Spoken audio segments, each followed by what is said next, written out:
Ndugu zangu katika imani, awali ya yote nakuhusieni kadhalika naihusia nafsi yangu katika suala zima la kumcha Allah tabaraka wa taala. Enyi waja, tumcheni Allah mtukufu bifi'li al-awamiri wa tarku nawahi, kwa kutekeleza maamrisho yake na kujiweka mbali na makatazo yake, tukitambua na kuelewa kumcha Allah tabaraka wa taala ndiyo njia sahihi inayoweza mfanya mwanadamu akawa mtukufu katika maisha haya ya dunia, kadhalika kesho yaumul qiyama. Ya Rabbi, tunakuomba utujalie ucha Mungu. Ndugu zangu, hutuba yangu kwenu ninyi leo inakumbusha ya kuwa hadhihi aljum'atu alula ba'da shahr ramadhani almubarak. Ijumaa hii ndiyo Ijumaa ya kwanza baada ya kuondoka mwezi mtukufu wa Ramadhani uliobarikiwa na Allah tabaraka wa taala. Ayuha alahibba, fattaqullaha wa raqibuhu. Ndugu zangu, mcheni Allah na mfuatisheni Allah tabaraka wa taala, fa innahu subhanahu yuhibbul muttaqin, kwa sababu yeye Allah tabaraka wa taala anawapenda wacha Mungu. Ndugu zangu, kama ilivyo ada ya mwezi wa Ramadhani, lam yadum bainana illa qalilan, haikudumu baina yetu isipokuwa kwa masiku machache, tena yaliyoondoka kwa haraka sana. Jaa Ramadhanu wa madha, Ramadhani ilikuja na imeondoka. Wa atal idu wa anqadha, na imekuja sikukuu Idul Fitri nayo pia imeondoka. Na hii ndiyo sunna, ndiyo mwenendo ambao Allah tabaraka wa taala anauendeshea ulimwengu huu. Ikija leo inaondoka, inakuja kesho inaondoka, hatimaye inafika wiki, inafika mwezi, inafika mwaka, inafika miaka, na umri wa mwanadamu wa kuishi katika hii dunia pia nao unaondoka. Likulli shay'in iqbal wa idbar, kila kitu kina mbele na kina nyuma. Lakini sivyo, wa bidayatun wa nihaya, na kila kitu kina mwanzo na mwisho. Lakini kubwa kuliko yote, kila kitu lahu hayat wa maut, kila kitu kina uhai lakini pia kina kifo. Kama Ramadhani ilikuwa na mwanzo, lazima iwe na mwisho, imeondoka. Kama Idi ilikuwa na mwanzo, ina mwisho, na yenyewe imeondoka. Ndivyo mwanadamu anavyoishi katika hii dunia. Mimi na wewe tuna mwanzo, na mwanzo wetu ni ile siku tulizaliwa tukaletwa katika hii dunia, na utajafika mwisho, na mwisho ni umauti. Tutaondoka, tutaenda makaburini. Ndivyo Allah tabaraka wa taala anavyoendesha ulimwengu. Nitake mimi, utake wewe, nisitake usitake, ndivyo ilivyo. Kullu man alaiha fan, kila kilichoko katika hii dunia kitaondoka, hakuna atakayebakia. Na hili ni jambo wanakubaliana wanadamu wote waliomwamini Allah tabaraka wa taala, na hata waliomkufuru Allah, waliowema hata waliowaovu, wanakubali kuwa mwanadamu alizaliwa na iko siku mwanadamu atakufa. Hakuna anayepinga umauti. Ikiwa hivyo ndivyo, ndugu zangu, tunajikumbusha Ramadhani.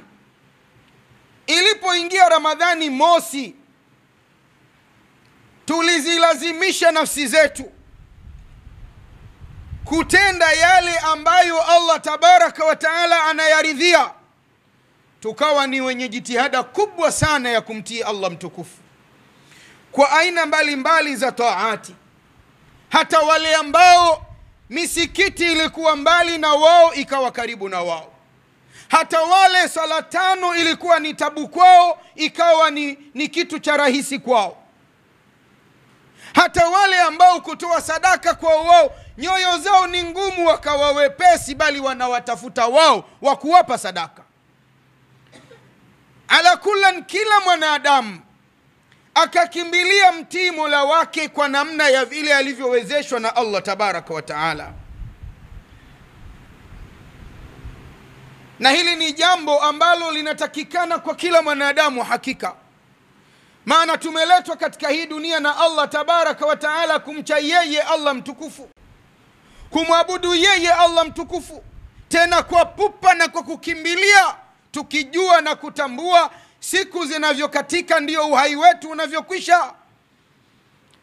Tukaishi katika maisha ya kutekeleza maagizo, maamrisho, mahimizo ya Allah tabaraka wa taala. Al-Imran 133 Allah tabaraka wa taala anasema, wasari'u ila maghfiratin min rabbikum wa jannatin 'arduha as-samawati wal ard uiddat lilmuttaqin. Na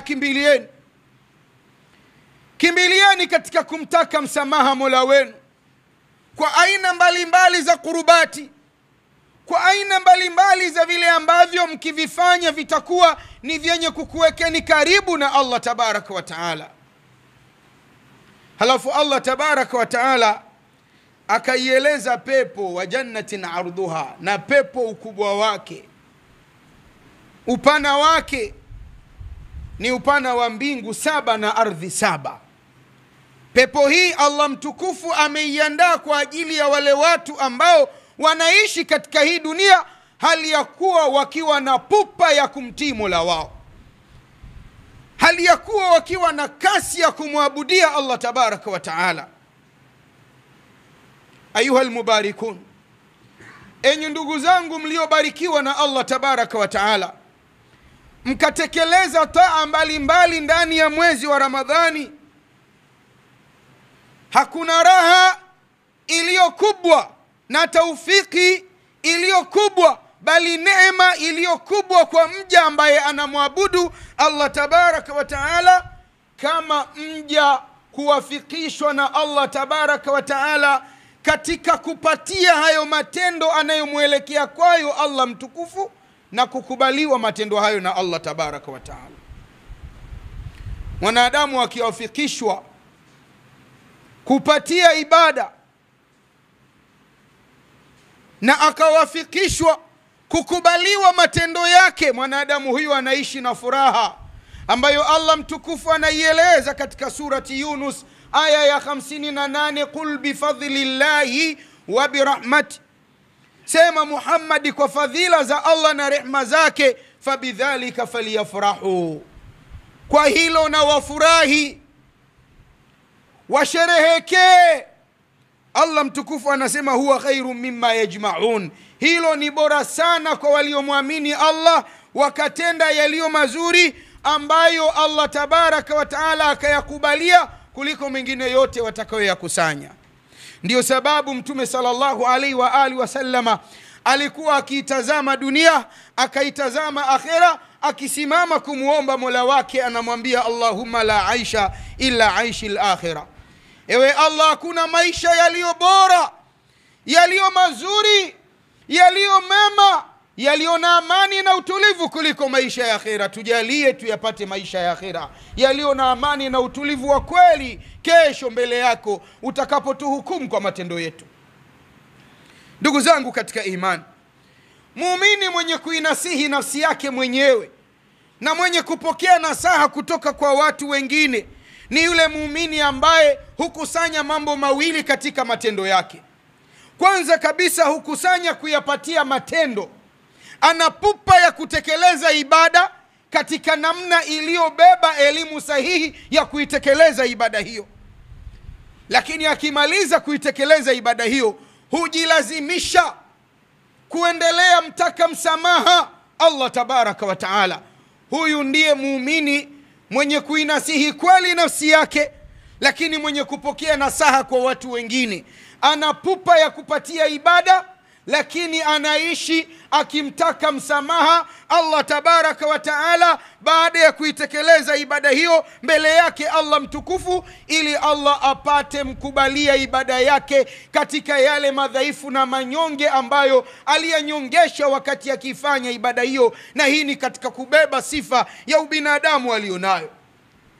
Anayafanya haya muumini huyu jabaran lima fihi minan naqsi wat taksir, akipinga na kukataa, akizuia na kuondosha yale mapungufu na madhaifu yaliyopatikana wakati anaifanya ibada hiyo akiwa yeye ni mwanadamu.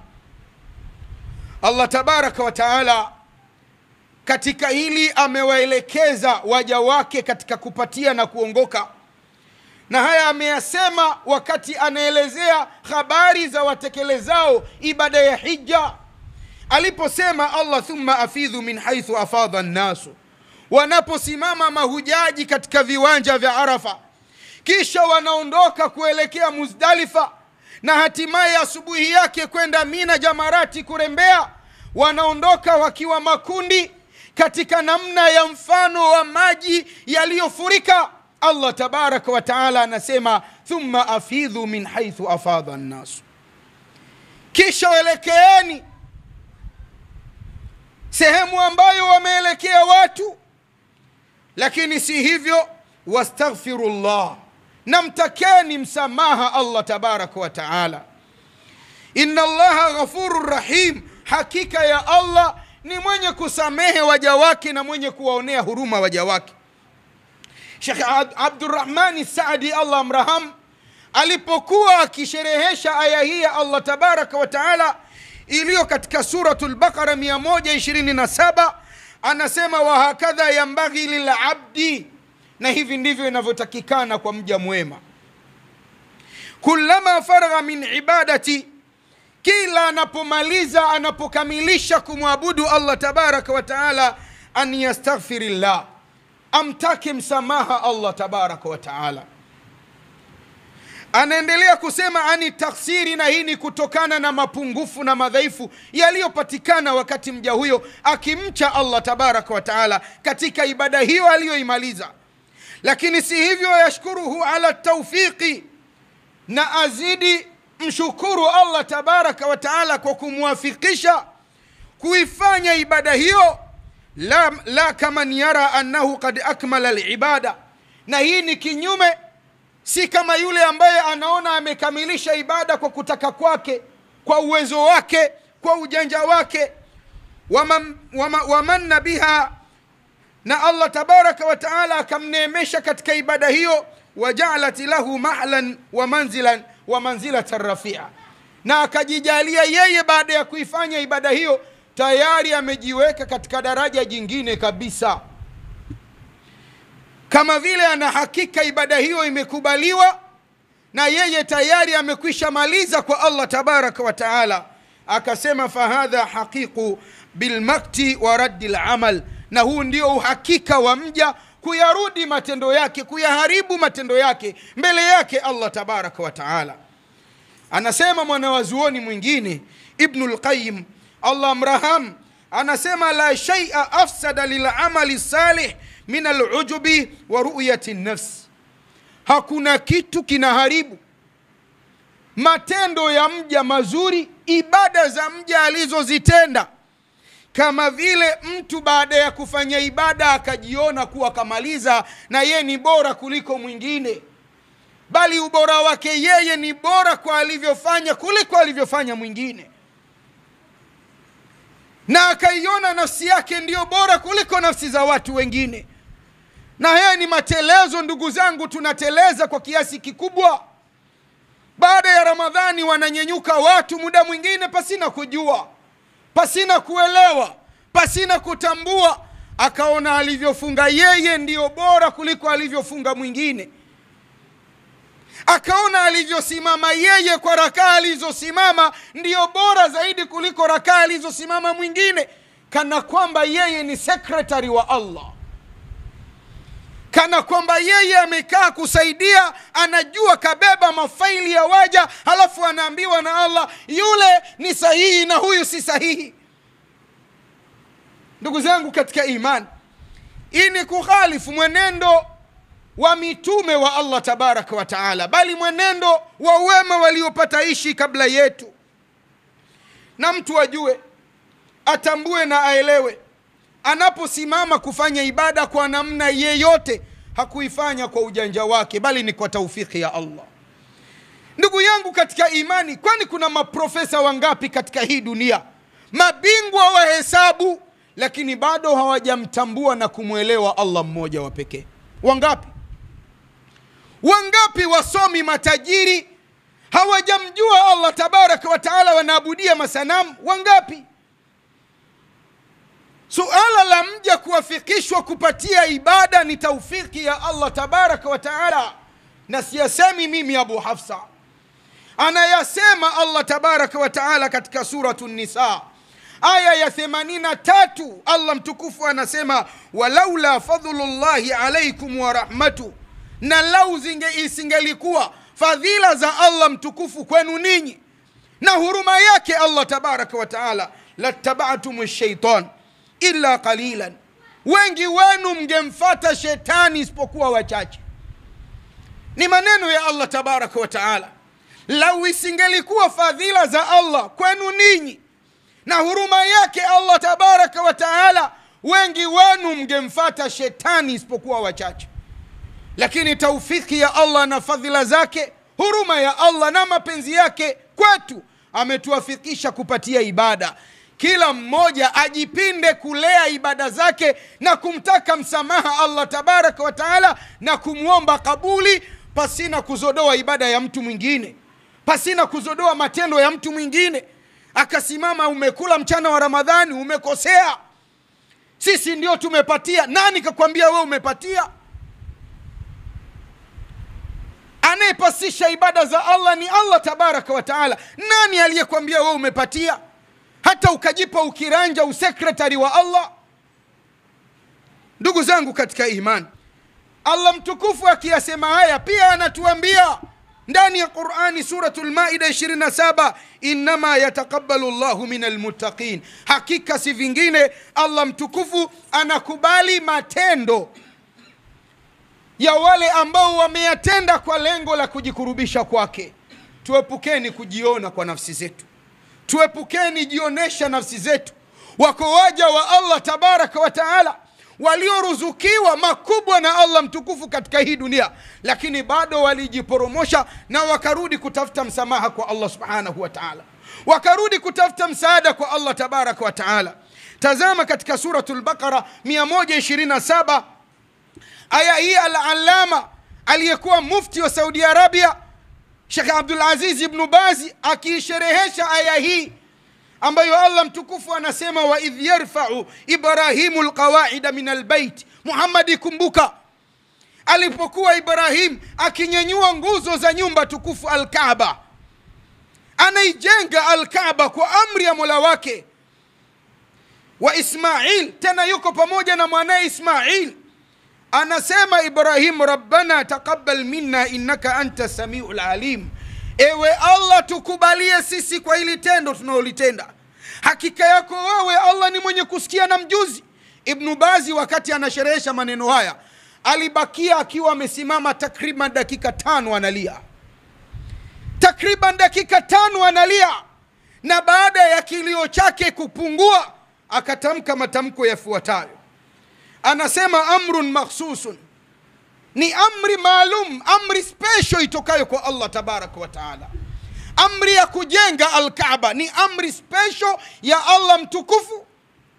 Amri hii li abadin makhsus, inakwenda kwa mja maalum, Ibrahim alayhi salatu wasalam, biamalin makhsus, tena anapewa atende matendo special na si jingine la kuijenga al-Kaaba tukufu, fi makanin makhsus, katika sehemu special ya Makkatul Mukarram.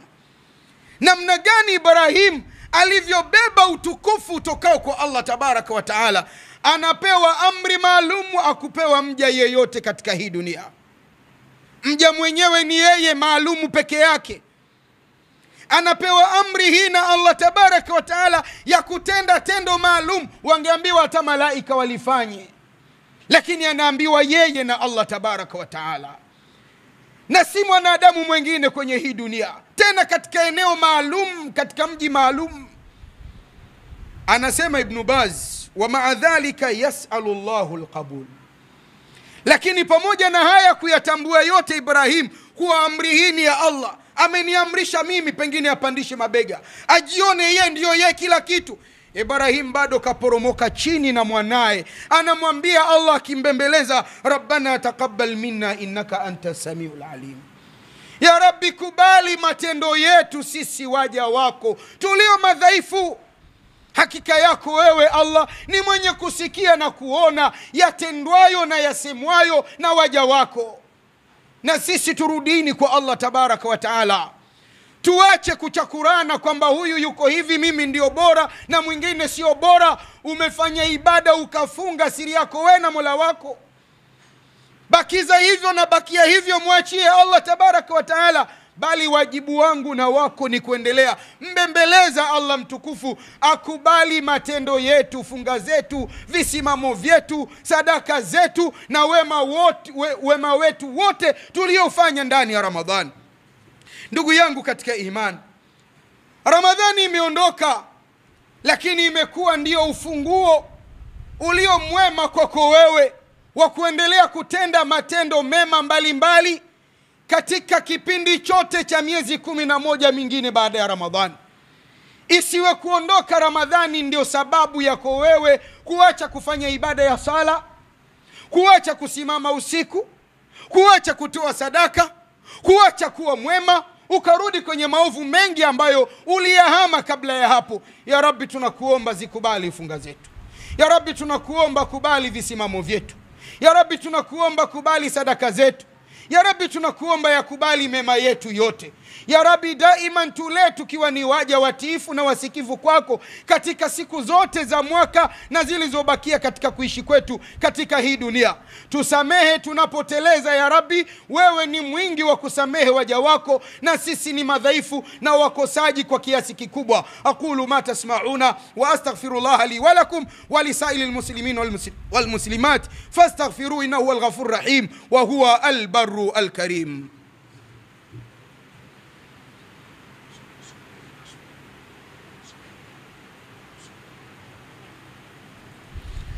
الحمد لله رب العالمين وبه نستعين على أمور الدنيا والدين، والصلاة والسلام على أشرف الأنبياء وإمام المرسلين محمد صلى الله عليه وآله وسلم. وبعد، أحبة في الله، بمرة ثانية أوصيكم ونفسي بتقوى الله سبحانه وتعالى وطاعته.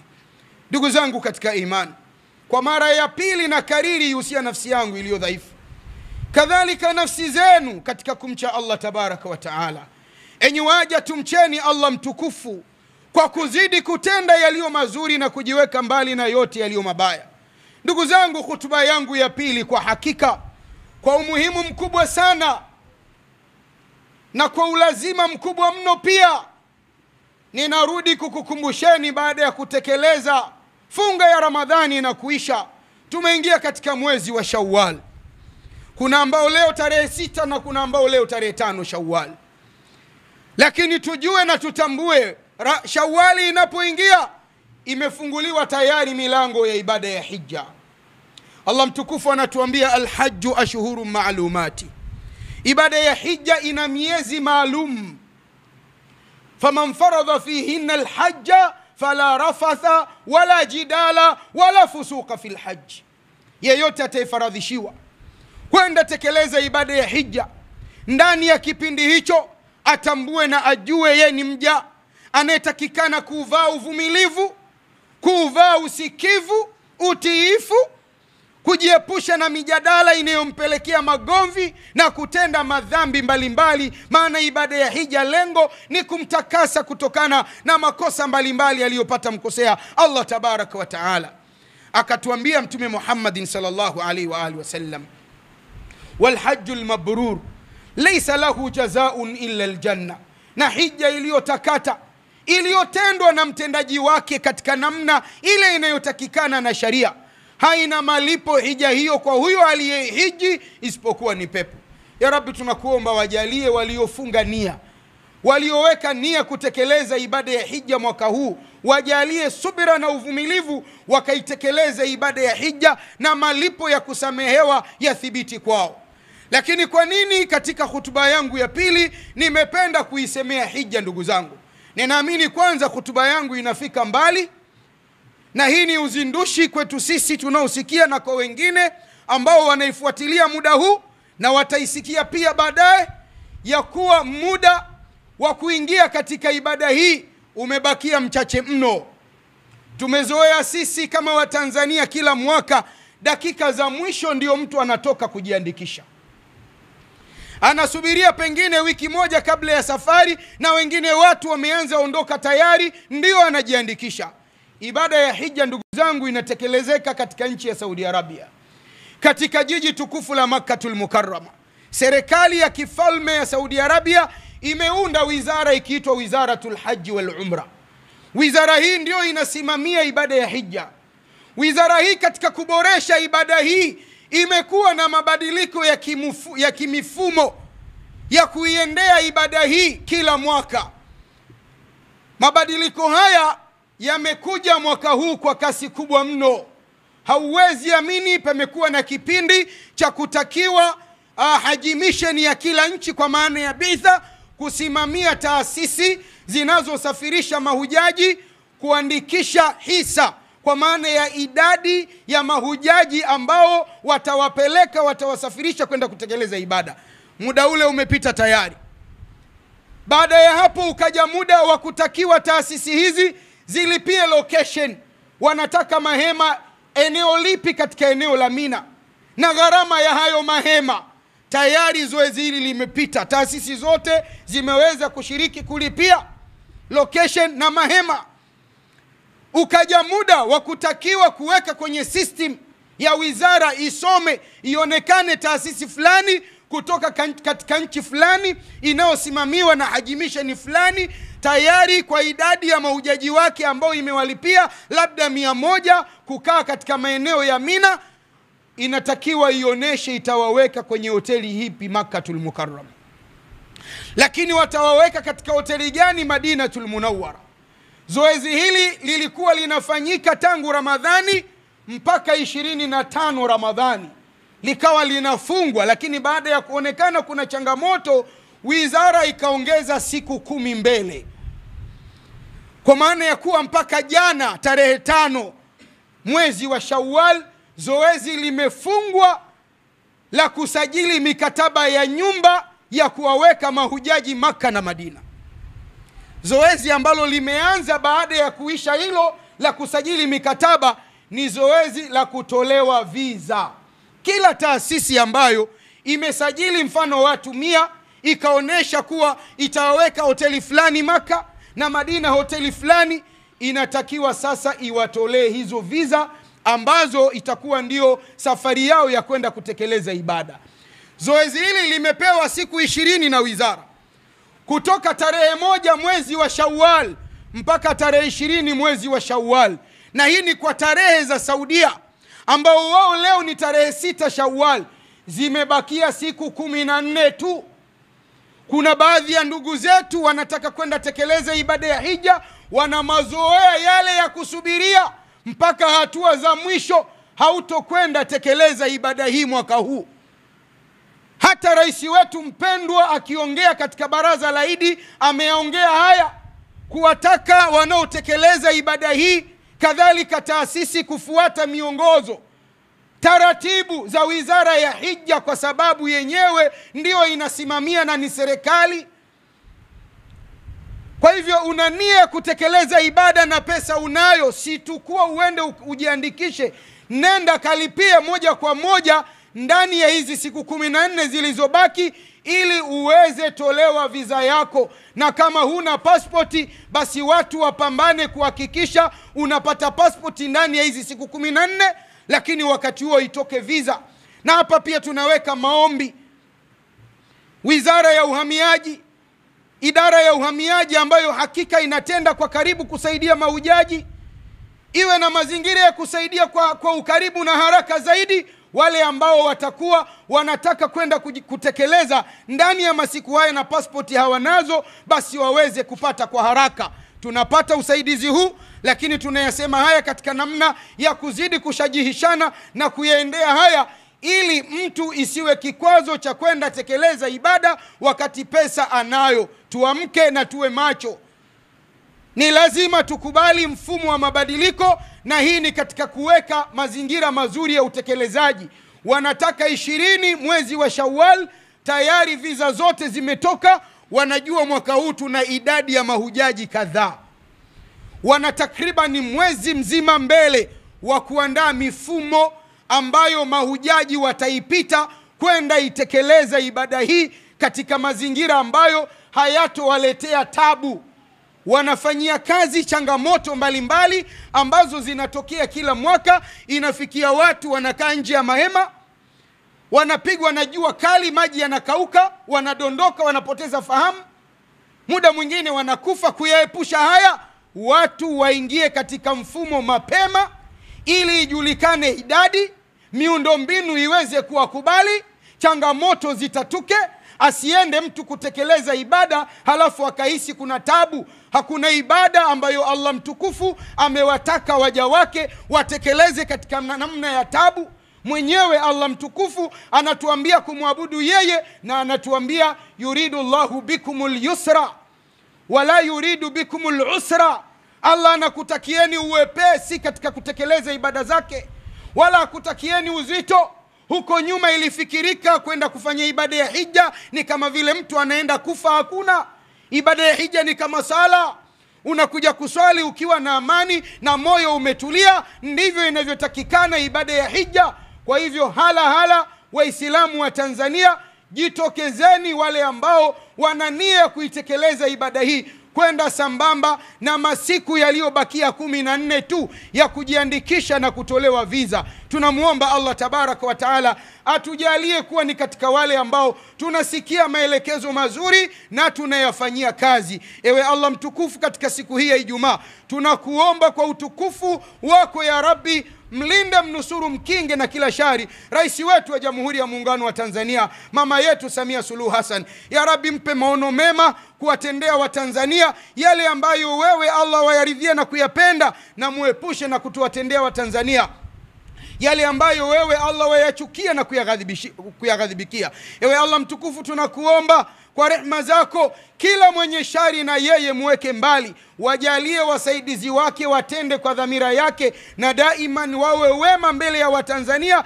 ili Watanzania waweze pata uongozi ulio mzuri, uongozi wenye tija, uongozi ambao utaweza tatua changamoto za maisha yao mbalimbali.